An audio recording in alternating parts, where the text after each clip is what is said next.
Okay, hi everybody. I'm here with Raven from Six String Revolver, and today we're going to be talking about since Raven started with Ragebreed Records to begin with, and then we'll delve a little bit more into the history. So, welcome to Meet and Greets, Raven. How are you doing? Oh man, I'm doing so great. Thanks for having me. I appreciate it. Awesome. So let's go back then from the point when you signed the contract with Ragebreed Records, and obviously we released your album. And we just kind of wanted to know, because obviously you had an album release party, didn't you? So let's Yes. go into a little bit more about that. Let us know what happened then.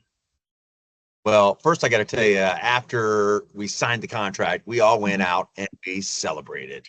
We Amazing. celebrated. So excited to be Mhm. working with Ragebreed. It Amazing. blast. We had a blast. That was the very first thing we did to celebrate it as a band, and because we're pretty close. Yeah, absolutely. You can sort of see that as well, that you've got a really good friendship there between you all, and it's lovely to see. So yeah, that's great. You went on for a Mexican, didn't you, or something? We did. Yeah, we Amazing. You can't beat a good Mexican, right? So it's Oh, great that's food. what they tell me. That's what they tell me. We had a good time. That was the most important part for me. It's like, bonding Mm, with the band, and because that makes mm. you tighter as a group. And we've gone through Yeah, some ups and downs as a band together, and it made us kind of like a little gang with each other, yeah, you know. that's awesome. That's awesome.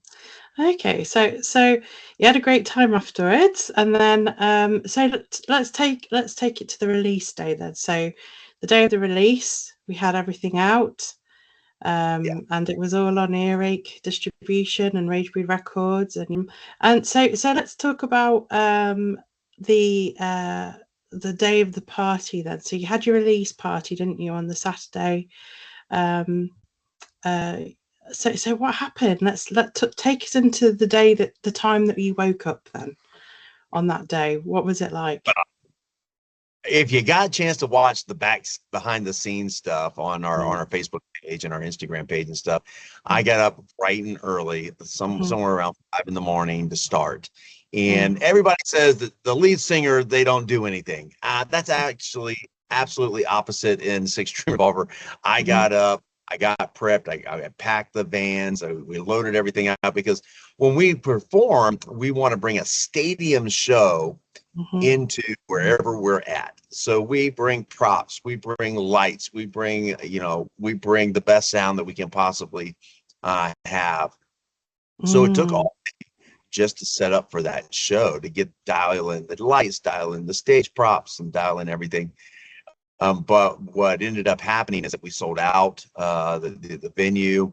The venue said it's one of the best nights they've ever had. This Amazing. opening of the club, and so it was huge. It was huge. Mhm. That's fabulous. That's so great. And what was your favourite song that you like to play live then for that particular show? Which song do you feel really, you know, got the people up and maybe singing along, or Well, someone asked me this question earlier this week, and I said that we have a song called "Dead Hand." Mhm, The lyrics are so relevant to what's mm, happening in the world today. I mm, tend to get lost in that song, mm, and I get goosebumps a lot of times, and mm, and mm, I kind of go off on a tangent in the beginning of the song, and we talk about how we're all one people and there's only one race, and that's the human race, and love that. we need Mm, to stand together and things like that. And mm. that song to me is a goosebump moment in the concert. Oh, that's amazing. I love that as well. And that's what I a lot of the time talk about, is that we are the human race, and we should all be looking out for each other. So that's lovely, and I'm so pleased that you put that on stage as well, and sort of promoting that. It's great, fabulous. Yeah, and then there's another part in the concert where I ask everyone to pull out their cell phones and light up the room and sway the phones back and Oh, forth like amazing. 1999, with lighters. And they Yeah. do. Well, the whole club was lit up and all the stage lights were off, and it was just all the cameras going back and forth. That was kind of awesome too. I mean, That's the whole show brilliant. was great. Those were a couple of memorable. Amazing. That's so great. That's so great. And so let's talk a little bit about your history now. So let's talk about, how did Six String Revolver, even get together? How did it begin? That's a great question. I actually got offered to do a concert opening up for Saving Abel and Hmm. POP. Well, Wow. when I got offered, I did not have a band yet. Okay. Um, yeah, and they offered it to me, and I said, yes, I'll take the show. And I didn't even have a band. And Mm, so I started calling people. I called all the best musicians that I could find at the mm, time, and mm, I put a band together for that concert. It was really going to be a one-off mm. show, and it just we just clicked, and the show went fantastic, and we started getting offers for opening for other groups like Faster Pussycat and Saliva and Fishbone, and all of these different offers started coming our way. And then I said, I want to do this. I want to do this. Mm, mm, So mm. That's amazing. And so what would you say has been one of your favorite performances, supporting maybe a bigger band? Like what has been your favorite moment? I loved opening for Faster Pussycat. Mm, Faster yeah. Pussycat, they so cool. Tammy Down, he walks into the club, and he is like seriously cool. He Yeah. is seriously cool. Even he wasn't in his stage gear or anything. He had his flip flops on, and he had this aura of Mm. machismos and cool just oozing off of him. You can tell like that guy is legit. Yeah. And it really was. And so that was really cool to open for Faster Pussycat, and seeing them, and having them watch us play too. And one of my Oh, favorite guitar players was playing with them at the time. mm, uh, and he plays with Queensryche too, but he got to see cool. us play, and it's just really quite awesome. And Mm, sounds good. the crowd went wild. And what's interesting is they didn't sell that many tickets Mm, for Faster Pussycat. mm, But by the end of the night, the place was almost sold out, mm, and it was going, which was crazy with our album release party, because we almost sold out of pre-sale tickets before the event ever started. So we ended mm. up selling more tickets than even Faster Pussycat, for our album release party, which was unbelievable to me. Yeah, that's amazing. That's such great news as well. And it's great to have, obviously your Utah press support you as well. That was amazing. That was a great, sort of a video showing local support for you too. Yeah. Yeah, Mm, well, we have a nice little community here, and mm, I've done quite a bit of things music wise and martial arts mm, wise and stuff. So, mm, uh, mm. so they were excited to come in and see what the next project is, and Mm, everyone was so excited. I mean, literally, people were coming up to me in the grocery stores saying, "Oh, congratulations on the Ragebreed Records signing," and all of that. yeah, Been pretty cool. amazing. That's great. That's great. And so you've just mentioned the martial arts side of things. So let's delve a little bit into that. So obviously you've got your own martial arts company, I guess. Is that correct? Yes, yes. Yeah, I Mm, have a martial arts school, and I have a martial arts company, and it keeps me in shape. I believe in being in good shape, especially for performing what we do in Six String Revolver. I've got to be in tip top shape, and mhm, so it's a really important part of my music is the martial arts. Yeah. mm. And it's great to learn self-defense as well. I mean, and it's such a, I mean, this is what we were talking about earlier in Ragebreed, is that we really wanted a self-defense podcast, and we have news, haven't we?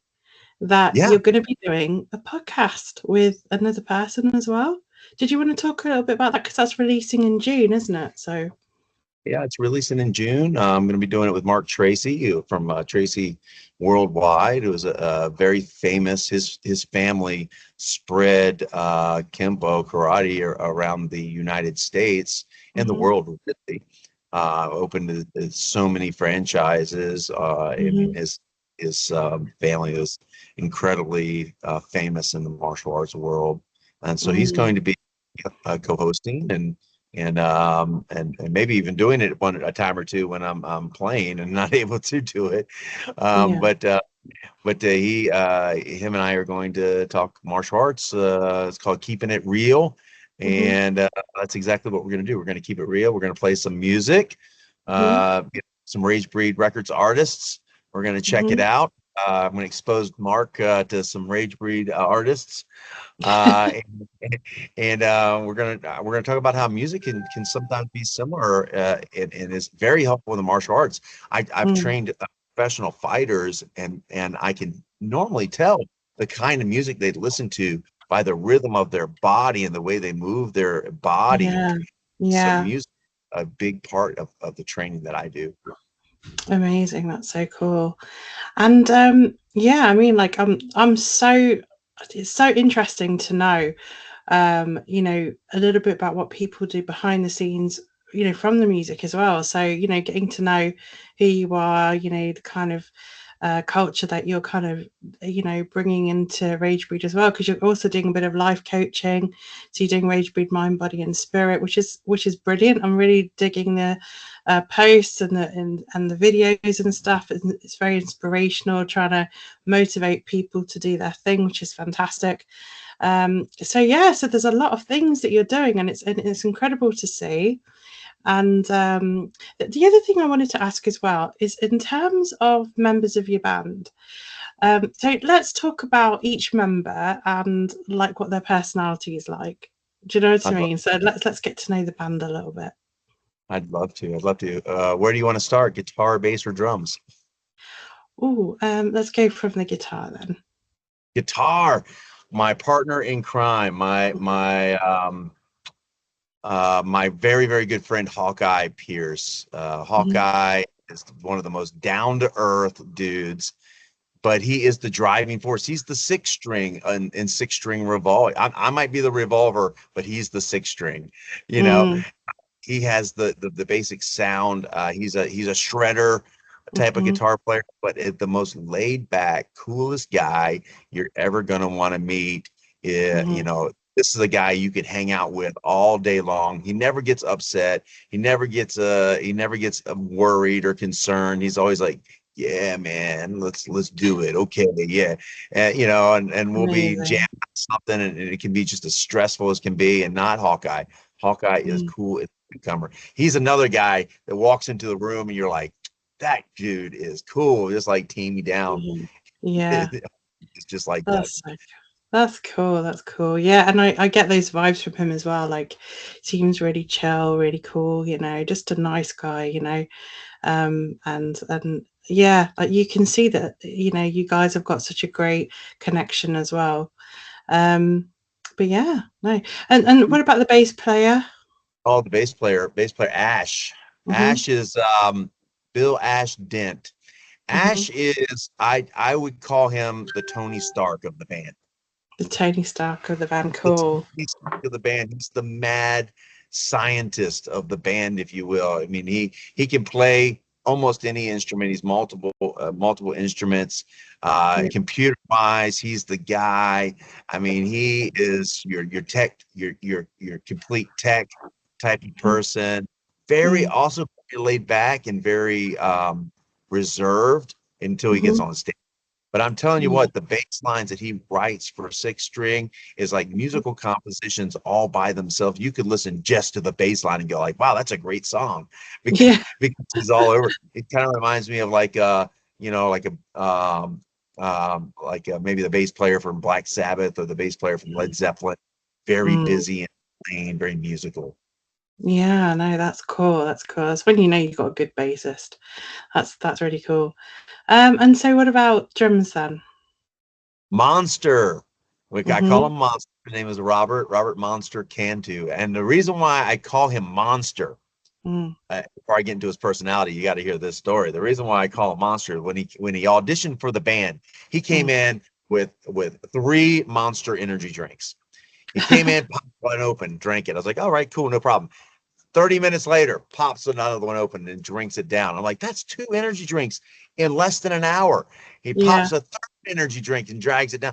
I'm like, you've had three Monster energy drinks. Your heart's got to be ready to explode. I said, I'm going to call you Monster from now on. On the way home, he's leaving practice. He pops another one. He says, I'm going to need this one for the drive. He pops another Monster energy drink. I said, "Oh my Lord!" So he's back there playing the drums, drinking Mm, Monster Energy drinks, eating yeah. granola bars, Yeah. snacking on Reese's Pieces and a beef stick, all while he's keeping perfect time and jamming. I mean, That's he's amazing. quite incredible. And in fact, I like to call him the ring general sometimes because if Ash is the mad scientist or the Tony Stark of the band, Mm, Monster is the ring general. He knows how to keep this four ring circus going in mm, practice and everything else. In fact, he co-produced the record with Peggy Foster from the Runaways. He co-produced it and actually more like executive produced it. He was the primary producer of the record. He's just so cool. smart, creative, very cool guy, and you can't get a better timekeeper or a better bedrock for Six String Revolver, really.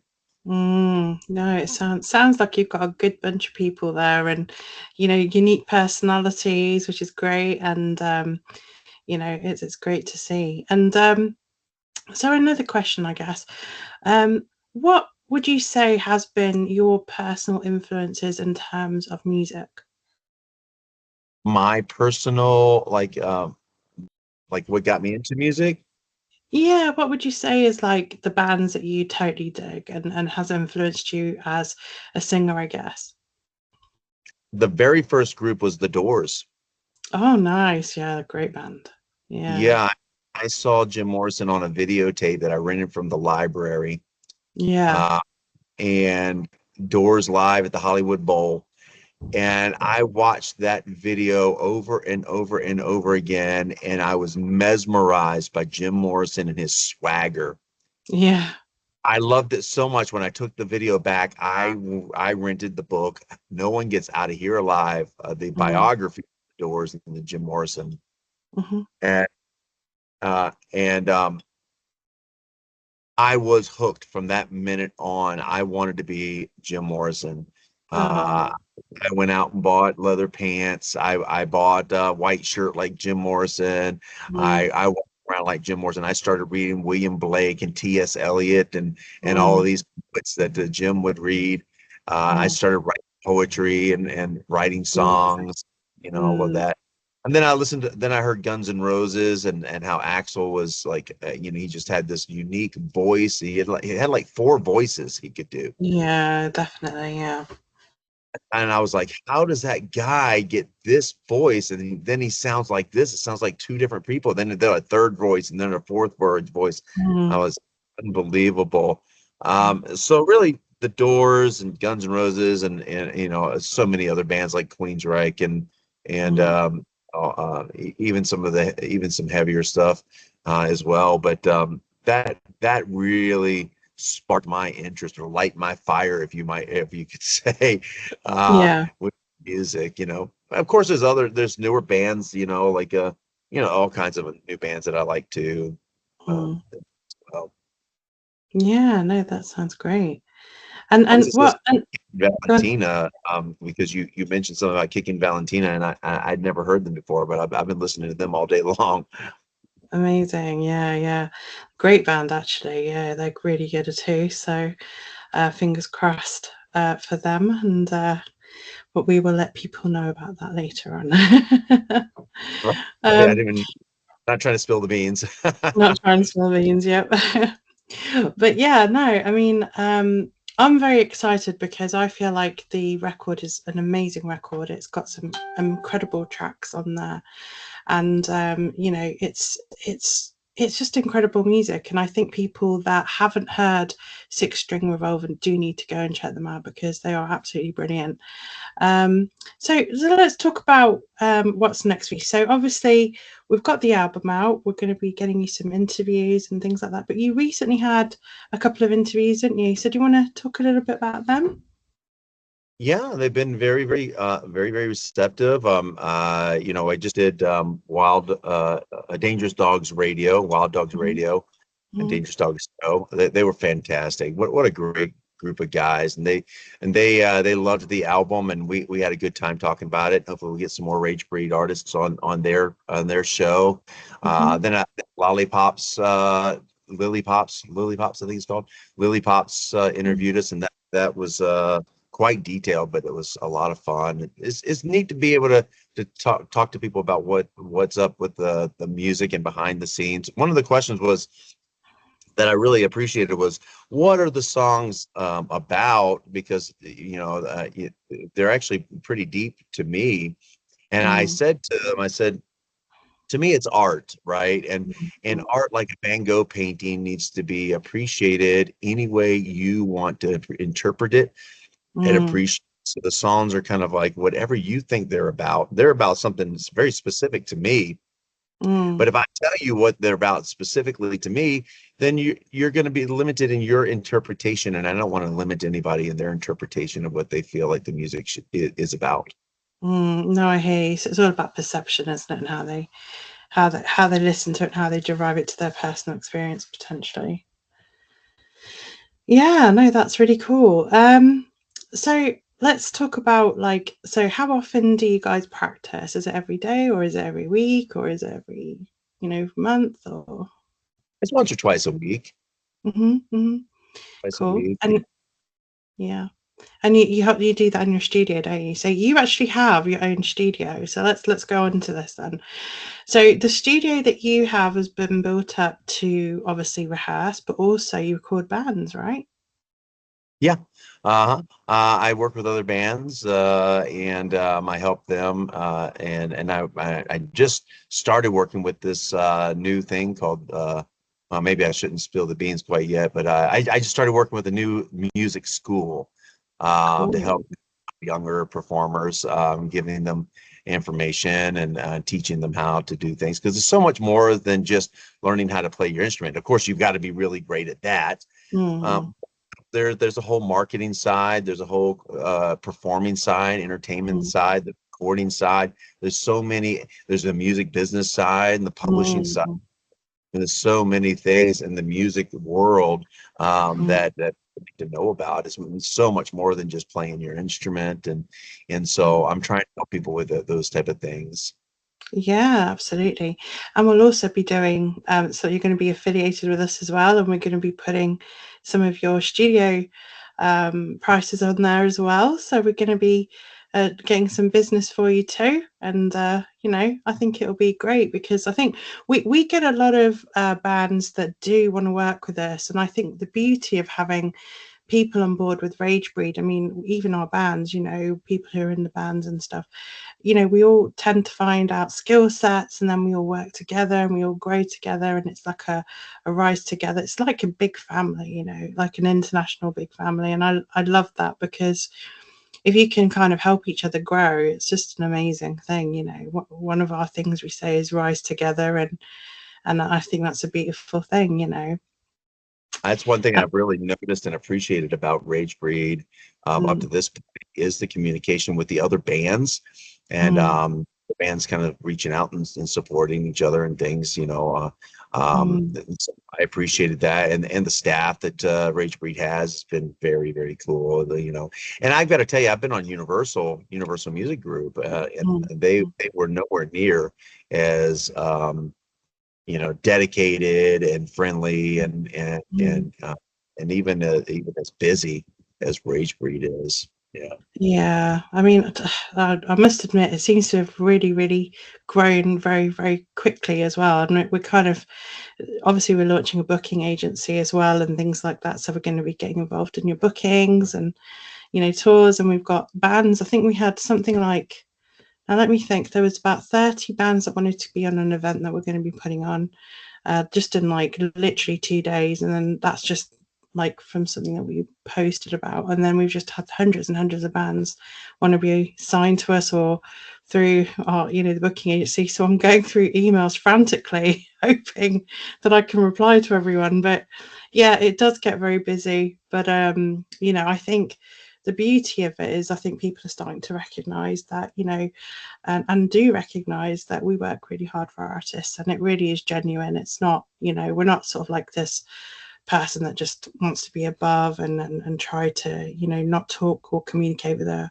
artists. I feel it's important to have good communication and help and be really upfront and transparent, honest, and just be real. I think that's the most important thing, and just make sure that you guys are getting what you need and hopefully as and when we get the interviews, you guys enjoy what we give you, I suppose, and keep trying to get you out there, which is the main thing. And the great thing is and the great thing is you're going to be in Ragebreed magazine issue 4, and you guys are being plugged through our station as well, so you're on Ragebreed radio too. And we're going to be making sure that you guys get interviewed and plugged on all the other stations too as well, because obviously we've got quite a lot of different affiliations and DJs, and we want to make sure that you guys are being looked after. So yeah, it's all good things. I really feel it. It's Mm, definitely authentic. If you're out there and you're wondering if Ragebreed is the real deal and what they say what they mean what they say, my experience has been 100% way better than what I experienced with Universal and even with Atlantic when I was briefly on Atlantic. It's way better for me, and that's no slag to them. It's just that you guys, I can really tell you care about the artist, and every single artist is communicating with each other, and the team's communicating with each other, and we're privy to that, and it's been fantastic. It really has. I'm very I really appreciate that. Thank you so much. And it's like with and what I was saying before when we first signed you. I can tell that you guys are so professional and so down to earth, and so like you've got this kind of stance where I feel like your music is quality, the way you behave is so professional as well, and everything that you're doing, like the reels and all those kinds of things, are so important. And you guys literally have nailed it. I feel like people that haven't heard you need to listen to what you've got, what you've released and what you're doing, because it's incredible music. It's great stuff. thank you. Well, we have time and we enjoy it, and I love making art. And I believe that we're all born to do something, Mm, unique, special. I feel down in my bones and soul that I was born to do this art, to do and create, and to be a creator person, mm, and mm, that's just who I am, all the way down to my soul. So I can't imagine living without doing some kind of music art, and some mm, kind of thing. I just couldn't exist without it. So mm, I feel like it's just expressing myself authentically, and that is so very important. mm. And being able to have a platform to do that on is so special to me. Yeah, absolutely. And I feel like, you know, it's I always find this with musicians, and there's this kind of inbuilt feeling of this is my life purpose, right? It feels like it's part of you, and and it's about entertaining and making sure everyone's having a great time at your shows, and releasing that music. All of it is just such an amazing experience, just just to be able to live it and to be able to do it. But I think I think it really helps having supportive family and friends and people around you that support and lift what you do, which I feel like you've gone through. And and I think you mentioned before, like you everyone has like those groups of people that try and bring you down, but it's how you rise above it, right? So and I think that's the important message, I think, for anyone who's in the public arena, I guess you would say, like people who are entertainers. What advice would you say to maybe the youngins out there, like that are trying to get into it, but they're afraid of what people think, and those type of things? Like, how would you? What advice would you give to them? Life is too short. Mm, Life's too short. Why so serious about everything? It's not like you're getting out of this thing alive anyway. Go mm, live your dreams, because believe me, in one flash, it's going to be all over. It doesn't mm, matter what other people think. It doesn't matter what other people say. Go out mm, and be your absolute authentic self and chase your happiness and chase your dreams. Stay mm, consistent about it. It doesn't mm, matter if you're getting $1 million mm, or $1. As long as you're expressing yourself authentically and you're living your dreams, go out and mm, do it. Doesn't matter if your dream is to be a mountain climber or a rock star, mm, whatever it is. Don't waste a minute of your time that you have here, and mm. uh and embrace it. And after all, Yeah. we're all put in the grave. Yeah, so true, so true.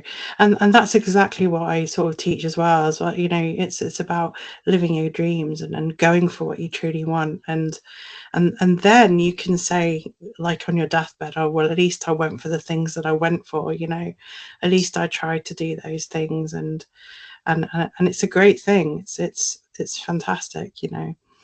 Oh, yeah, Um, love the analogy of like when you're coming into the pearly gates, if you will. mm, You have multiple choices. You can walk up there beaten and going, "Oh man, I wish I would have done this. I wish I would have done mm, that." Or you may have already heard the story, the analogy of the guy driving the car up to mm, the pearly gates. The muffler's coming off, the wheels are wobbling, the mm, engine's smoking, and he's going speeding mm. in there. He slides into right up to the edge of it and goes, "What a hell of a ride, man. What a hell of a Yeah, ride." that's That's the it. way I want to enter in. Definitely, definitely, yeah. And it really is an incredible thing when you feel that you're living your life authentically, isn't it? I think that's the key, isn't it? It's to think that, yeah, everything I'm doing is in line with who I am, what I enjoy doing, and that's where you find, I think, real contentment. Absolutely, you do. And then, Mm, like I said, it doesn't matter if that is being a chef or a mountain climber or a rock mm, star or an artist or a martial artist or a hairdresser. It doesn't really matter as long as you're following your passions mm, and what you really believe in and what you really want to do in your life.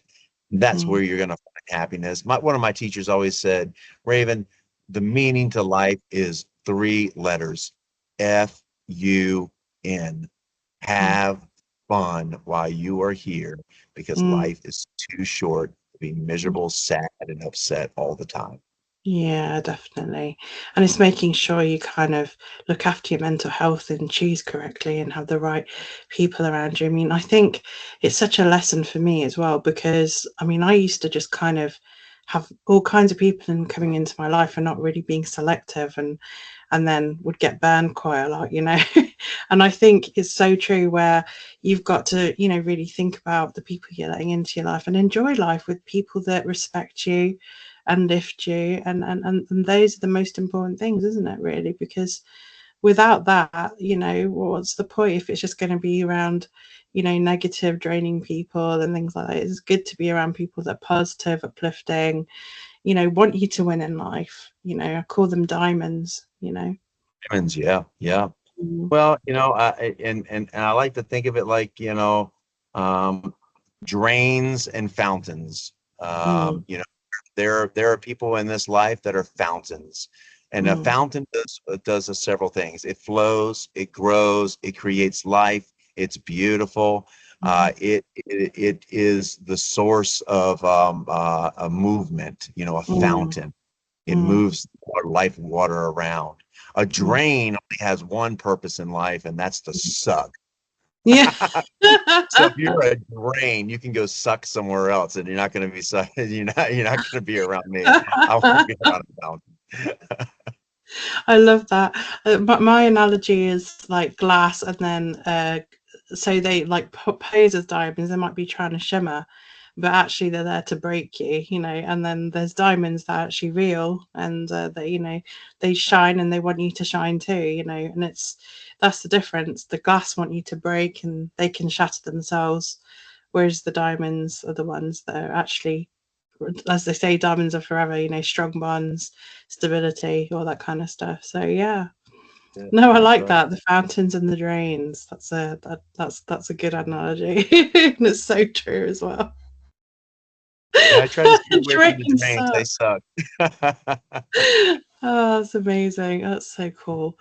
Oh, well, you know what? I think it's been an incredible interview. And I think, we've really got sort of to who you are, and what Six String Revolver is all about. And, I love the fact that, you're open to interpretation with your songs as well. And I'm so glad that that show went so well for you, and it's incredible. It's great to see, and I think it's only just going to go up from here. We're going to be booking you some interviews. There's going to be some more gigs on the horizon. And just quickly before we go, did you want to big up any sort of future shows you've got coming up at all? Well, we're in Elko, Nevada on Mm-hmm. June the 12th at the Rock and Ride Music Festival. Mm-hmm. We're going to be in Fredonia, Arizona at the Buckskin, a world famous historic Buckskin. Mm-hmm. Uh, we're playing a festival there.